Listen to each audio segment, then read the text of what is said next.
I think one of the best ways to do it is probably just educating. Education. Recycle. Recycle. Recycle. Recycling. Recycling. Recycling. Have you heard of Green Week? I have heard of Green Week, actually. Not until this past couple weeks. Not really. I have heard of Green Week. Yes. Yes. Not really. Of course. It's a week to help promote sustainability and just living a more environmentally friendly lifestyle. I think that it's about spreading awareness about sustainability and hopefully getting more people on board. I guess just supporting people who are, like in the act of being sustainable and green. Every department in the school needed to be thinking about this. So how many people did you have signed up for this, do you know? I think it was maybe 300. And we got a grant that really helped us give money to faculty to do faculty development, to learn more about it from the perspective of fine arts or the perspective of interior design or architecture, which has really been a leader in bringing sustainability to the forefront as a profession.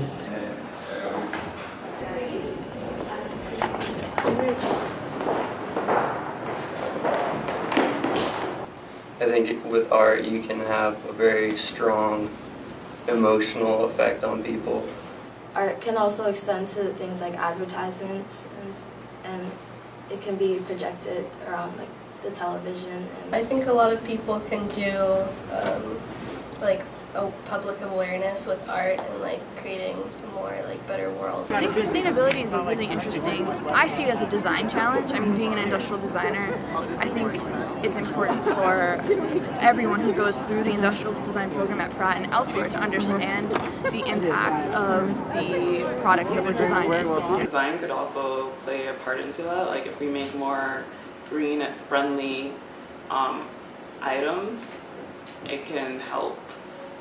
That design is just another aspect that you can apply sustainability to, and you should apply sustainability to as many parts of your life as you can. The best thing you can do at Pratt for all things is to expand your imagination and play and really develop that way. And I think that that's just as important for someone in architecture, interior design. You think, I'm in a box in this room, what can I do with it?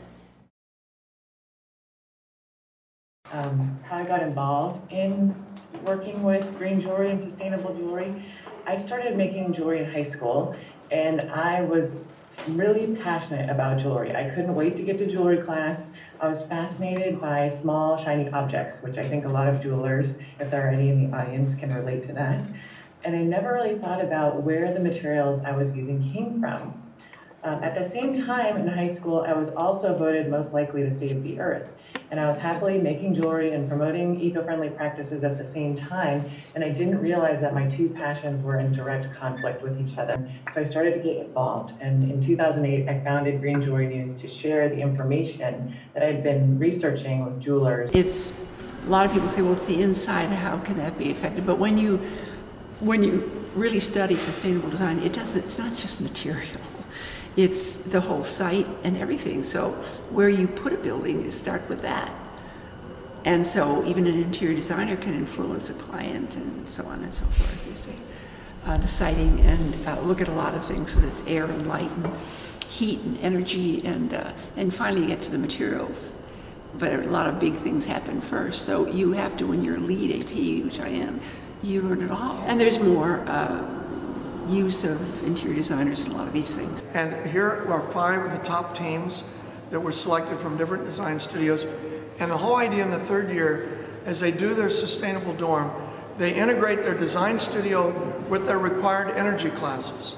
So the study of wind and photovoltaic and sunlight inside and outside their models, simulation and actual sunlight, simulation of artificial lighting in the lighting lab and elsewhere.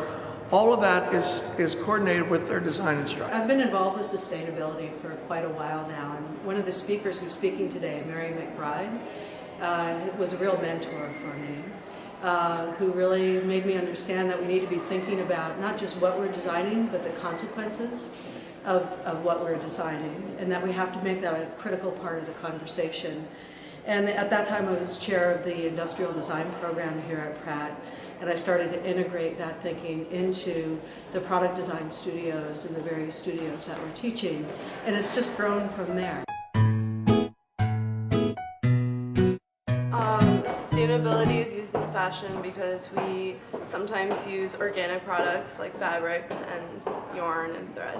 I guess in a fashion sense, like you can like reuse things from thrift stores and stuff. Like I've made things where I've recycled fabrics, and that can be like fun, and also just reusing what resources we already have to make new things. Something like it could be cheaper as well. I showed you the video because, you know, it's part of the ethos of the brand to do things that are sustainable within our capacity. You know, we are one form of answer to Adam's big dreams. We're sustainable because we use new fabric that we buy and we combine it with old stuff that we own. And the collection that you saw has fabric from, you know, 2013, 2006, 1989, all mixed together. And it really works in today's world because of how expensive resources are. One thing that I think about quite a bit, the sharing of information. So I see that, you know, if we manage to share this database and have it really accessible on the street level, I think that it will really affect our industry. I can't speak for the, you know, the bigger world because and the other thing is sharing resources. Like, you know, a lot of designers have excess fabric. When you sell your excess fabric, you get 10 cents on the dollar, if you're lucky. But you could really share your inventory. You could trade them, right? Hey, I have this pin check. Can I trade it for your pin down? Right? But how do you find each other? So it's very simple, my solutions, or my attempt at solving things. But it is, I feel, efficient and sustainable. So my name is Natalie Minot, and I'm a qualifying Master's of Science in Interior Design student. So that's the first of 3 years in the program.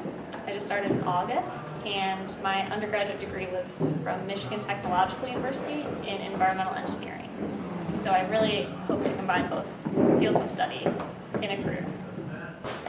The project given to the qualifying year was Integrative Health Center to incorporate sustainable practices. So one way is materiality, and that was for my project was done using photovoltaic cells because there's direct sunlight from both two facades. So I utilized that in a seating area, so those can be used to charge cell phones if you were relaxing. And then natural cork, also it has an acoustic property. So another way to develop a space sustainably is to consider acoustics, because you know it might not be visual. That's what my project focused on, is that acoustics can really affect human well-being. And so that can be done using materiality. Cork is one. There's a lot of acoustic panels out there, but cork is a natural solution to that. Consider steam recycling. Bikram yoga is the hot yoga that can utilize raised temperatures for the practice of yoga. So one thing I started exploring in my space was having an open ceiling above a locker room and a ceiling accessible from a sauna, a steam room, to access the Bikram yoga to see if you could do a steam recycling. So that was an exploration.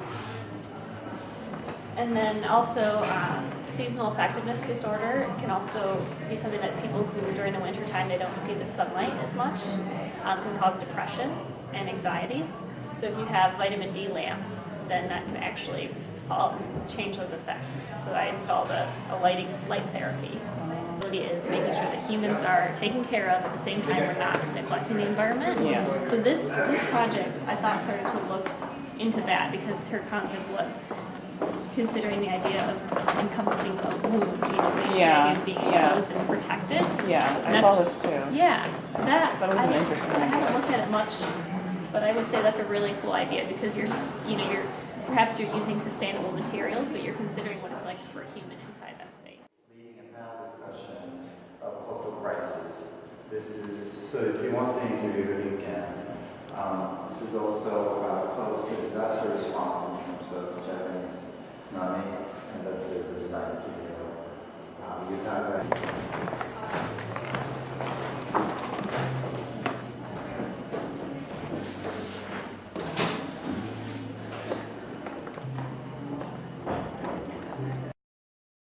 Well, we were talking about 3 different cities, and the idea of developing a concept for a collective familiar, something that many people can feel is a familiar space.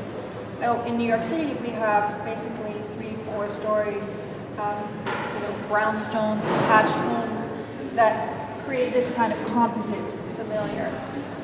Further analysis shows a kind of a parallax, kind of a parallelogram layering of shapes, which are reintroduced here. So this is a kind of a home. It's not exactly a home, but it has a sense of New York home. And it would not be the right building in Las Vegas, clearly. But it has the verticality of New York. It has the density of a New York building, and that is how the project came about. What this is, interpretation of, as he says, he's taking Craig Armstrong's morning breaks as inspiration for his lightbox experience. Craig Armstrong captures the delicacy yet powerful majesty of the natural phenomenon of sunrise.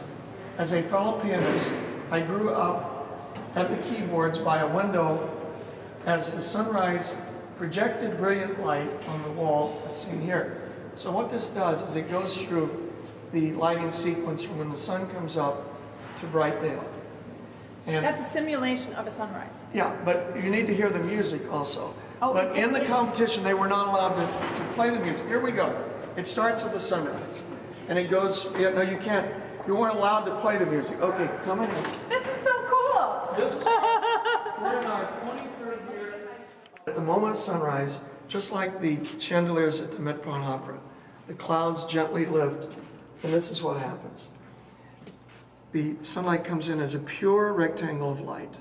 It's one of the most moving experiences. And I've experienced this now 13 times. Well, no, actually, we went one year in March, but it doesn't do anything on the equinoxes. Why is it The equinox temple is up in the pastures up above. But you can see the shaft of light, and it falls on the back of the puma. And then in the summer, which is December 21 there, it comes this way. But this survived the fire, even though a police dog ran over it. We did the simulations, as you'll see in the sunlight, or in this hallway, of sunlight, not only in the temples and the magic of that, but also how these optimal courtyards really work in the climate and the setting, the latitude and longitude of Machu Picchu. This was one of our early, our first trip, we did a rubbing of the famous sundial, Inti, and 6 huge, except short, Peruvians came at us. Among them was the chief anthropologist. We become his dear friend. And so our research, like here, for example, a morning, you'll see in the hallway, the main plaza is exactly bisected by sunlight and shadow. And in the afternoon, exactly at sunset on the shortest day, it's bisected but diagonal.